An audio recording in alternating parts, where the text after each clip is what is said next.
السلام علیکم ورحمۃ اللہ وبرکاتہ۔ دوستو، آپ دیکھ رہے ہیں سنی آفیشیل رضوی ورلڈ، میں ہوں دلور حسین رضوی۔ وہابی اہل حدیث یہ کہتے ہوئے نظر آتے ہیں کہ ہم غیر مقلد ہیں، ہم کسی کی تقلید نہیں کرتے اور ہم قرآن و حدیث پر عمل کرتے ہیں۔ یہ طریقہ ان کا بالکل غلط ہے اور یہ بالکل کذب پر افترا کیا ہوا ہے۔ یہ بات ان کی بالکل جھوٹی ہے، اس لیے کہ ابن تیمیہ کی وہ تقلید کرتے ہیں اور ابن تیمیہ کے ہی مسائل پر چلتے ہیں۔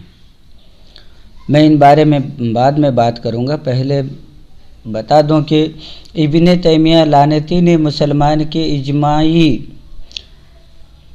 عقائد سے انحراف کر کے ایک نئی عقیدے کی راہ ڈالی۔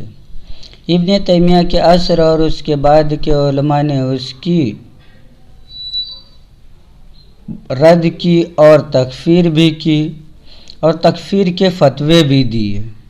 امام جلال الدین سیوطی فرماتے ہیں کہ میں نے ابن تیمیہ کا انجام یہ دیکھا کہ اس کو ذلیل کیا گیا، اس کی بڑی بے عزتی کی گئی اور ابن تیمیہ اور حق و باطل سے اس کی تذلیل کی وہ تکفیر ہوئی اور وہ اپنے خرافات میں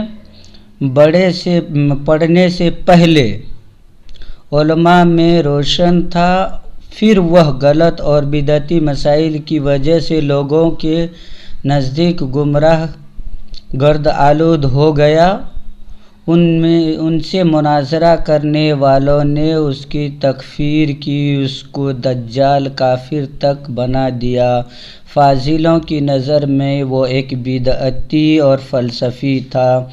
علامہ ابن حجر عسقلانی علیہ رحمۃ و رضوان، جن کی کتاب فتح الباری شرح صحیح البخاری ہے، وہ اپنی کتاب فتح الباری شرح صحیح البخاری کے فتح الباری شرح صحیح البخاری کی کتاب الصلاۃ کے باب الصلاۃ بالمدینۃ والمکہ کے اندر ابن تیمیہ کے ایک عقیدے کی بھرپور تردید کرتے ہوئے علامہ ابن تاج الدین سبکی علیہ الرحمہ کی تائید کرتے ہوئے 3 قول بیان کرتے ہیں۔ نبی کریم صلی اللہ علیہ وسلم کے مزار کی زیارت میں ابن تیمیہ ان تمام احادیث کو ضعیف یا موضوع قرار دیتا ہے جن میں نبی کریم صلی اللہ علیہ وسلم یا ان کی فضیلت بیان کی جاتی ہے، رسول اللہ صلی اللہ علیہ وسلم کے مزار کی زیارت بیان کی جاتی ہے۔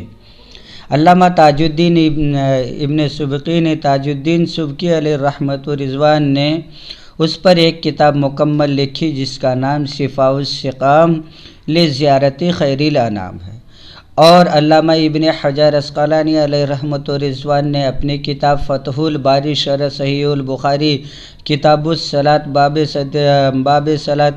باب الصلاۃ بالمکہ والمدینہ میں ابن تیمیہ کے اس قول کی 3 وجہوں سے رد کی اور رسول اللہ صلی اللہ علیہ وسلم کی زیارت کو جانے والی حدیث کو صحیح قرار دیا، اور علامہ ابن تاج الدین نے اس پر مکمل ایک کتاب لکھی۔ ابن تیمیہ وہ پہلا شخص کافر ہے جس کی اتباع اہل حدیث کرتے ہیں۔ ابن تیمیہ سے پہلے رسول اللہ صلی اللہ علیہ وسلم یا سلف صالحین سے وسیلہ لینے پر کسی نے انکار نہیں کیا تھا۔ یہ وہ پہلا بدعتی ہے دنیا کا جس نے سب سے پہلا امت کے اندر رسول اللہ صلی اللہ علیہ وسلم اور سلف صالحین سے توسل کے مسئلے پر انکار کیا۔